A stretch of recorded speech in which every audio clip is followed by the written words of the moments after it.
Cancel the transfer. We are not your ATM. Those brutal words reportedly shattered Prince Harry's last hope this morning. Breaking news from Kensington Palace. A secret emergency summit has ended in absolute catastrophe.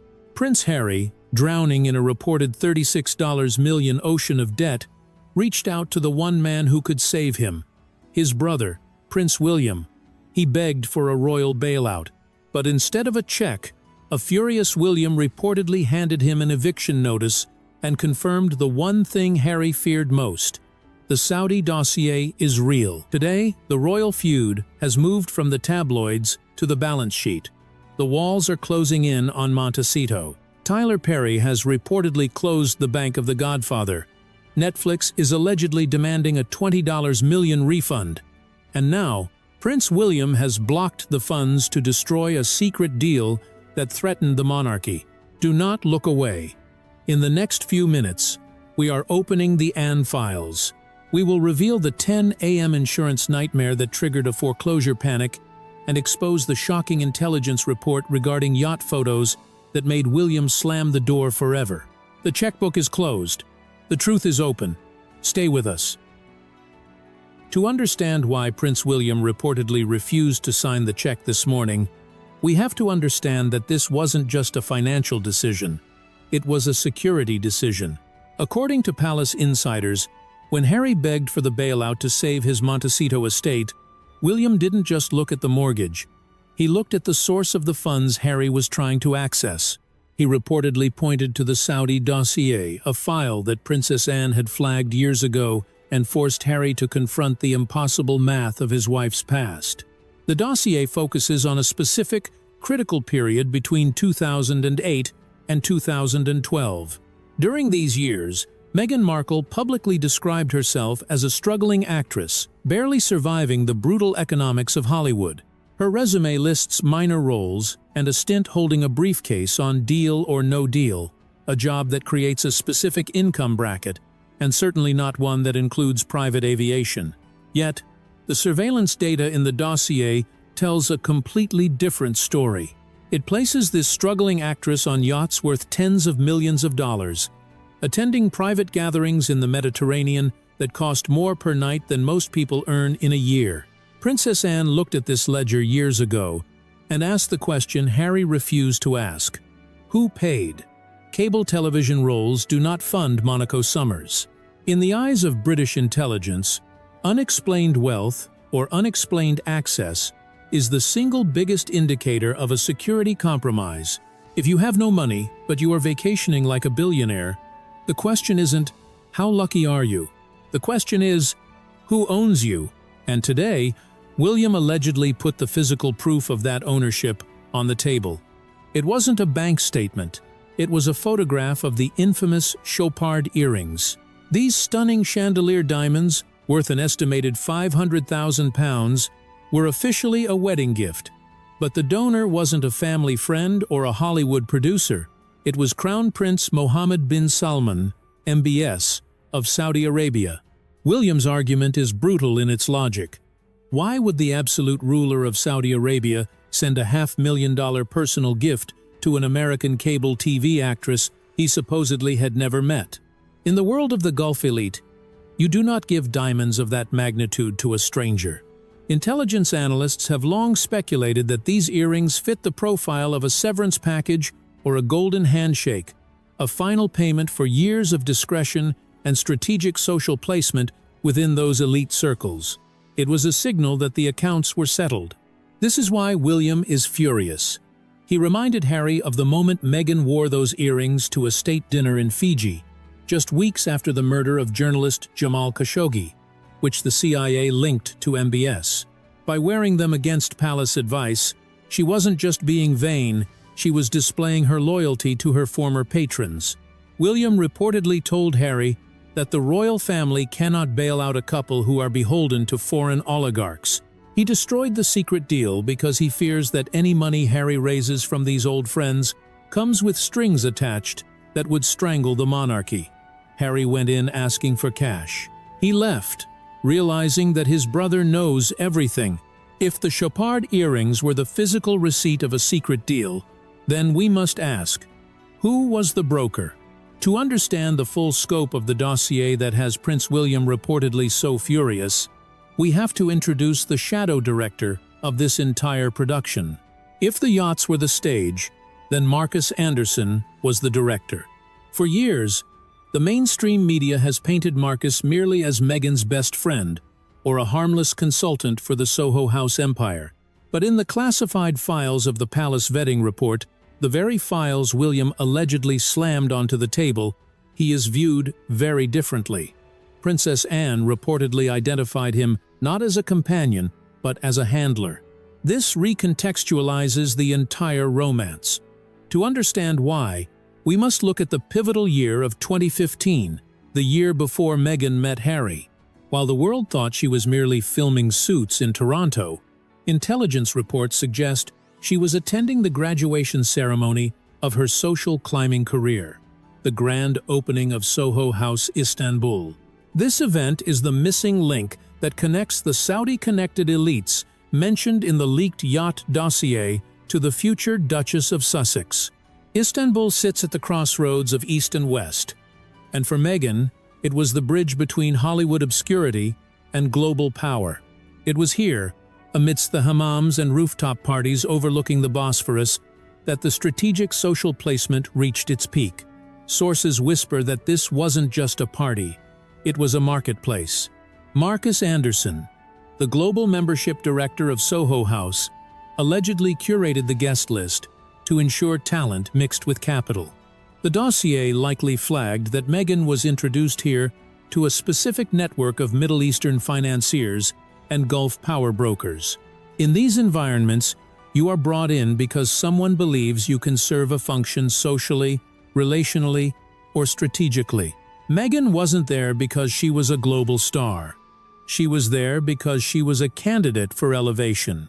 And this leads to the most devastating realization for Prince Harry during this emergency summit. It forces him to confront the possibility that his best friend Marcus was actually working a job. We were told they met on a blind date in London, orchestrated by a mutual friend. That friend was Marcus Anderson. But if we accept the premise of the Saudi dossier confirmed by William, this wasn't a romantic setup.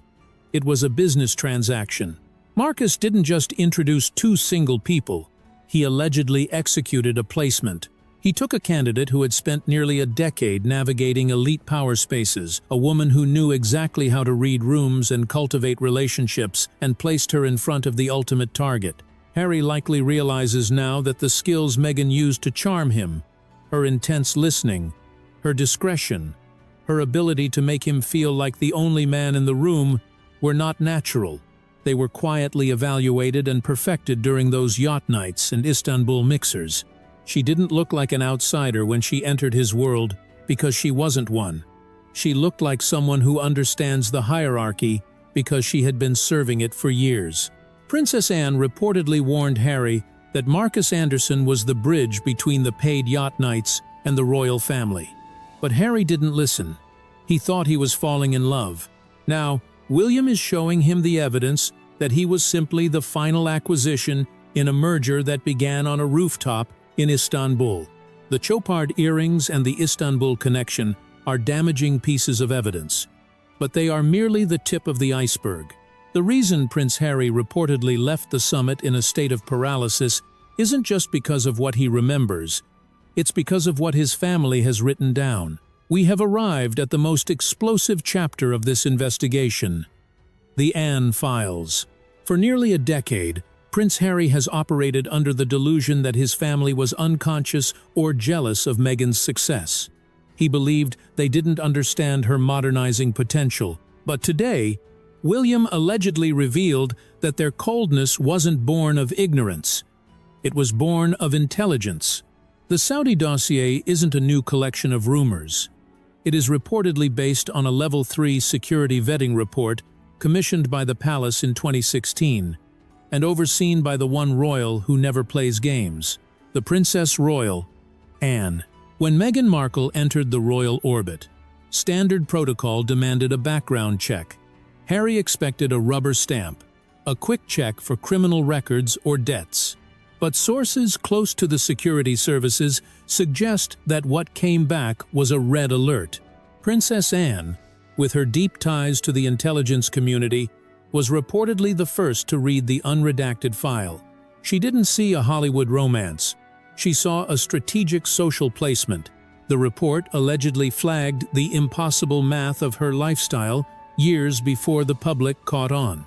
It mapped out the network of handlers and patrons who had facilitated her rise from a cable actress to a fixture on Gulf superyachts. In 2016, Anne tried to warn Harry. She reportedly told him, "She hasn't just been dating Harry. She has been kept, and people don't keep you around in these circles unless you are useful." Harry rejected the warning then, calling it prejudice. But today, that report has been dusted off. William didn't bring it to the summit to lecture Harry about the past. He brought it to dictate the future. Here is the crucial twist that changes everything. The report is no longer archived. It has been reactivated. Taking a brief moment from this intense revelation, I want to pause to connect with you, our loyal community. In a world full of noise and hidden agendas, your health and peace of mind are what truly matter. I sincerely hope that you and your loved ones are safe, happy, and thriving today. We are building a global network of truth seekers here, and I am always fascinated to see how far our voice reaches.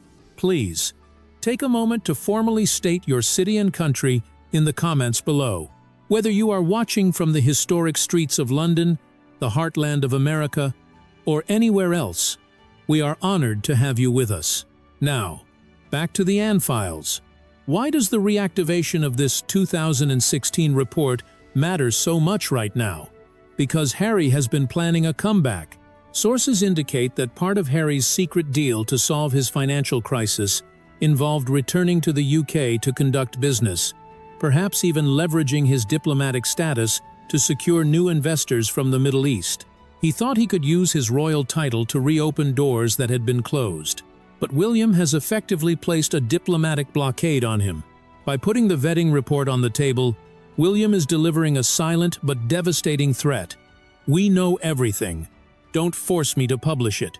If Harry tries to return as a working royal, or tries to use his status to broker shady deals, William holds the card that can strip him of his credibility forever. The report allegedly concludes that Meghan Markle is a security risk due to her potential exposure to foreign leverage, compromat. This is the nuclear option. If this report were ever leaked to the Home Office officially, it could be grounds to revoke Harry's diplomatic security privileges entirely. It could even threaten his visa status in the US, as lying about foreign entanglements is a serious federal offense. Harry realizes now that he is not just fighting a family feud, he is fighting the British state. He thought his brother was just being mean about money. He now sees that William is acting as the future king, protecting the crown from a compromised asset. The Anne files prove that the family didn't fail to protect Harry. They tried to protect him from the very beginning. He just refused to listen. And now, with his financial secret deal dead in the water and his security file weaponized against him, Harry is running out of options. He is cornered. And when people are cornered, they panic. This leads us to the financial black hole that is swallowing them whole, and the desperate, possibly illegal, move they tried to pull to escape it. While the Anne files threaten Harry's status, the situation on the ground in Montecito threatens his very survival. We call this chapter the financial black hole. The timing of this crisis is not accidental. To pinpoint the exact moment the American dream turned into a financial nightmare, we don't have to look at the bank transfers. We have to look at the clock. It was reportedly 10 a.m. yesterday morning when the courier arrived at the service entrance of the Riven Rock estate. Harry likely opened the envelope, expecting a residual check. Instead, he found a notice of non-renewal for their homeowner's insurance.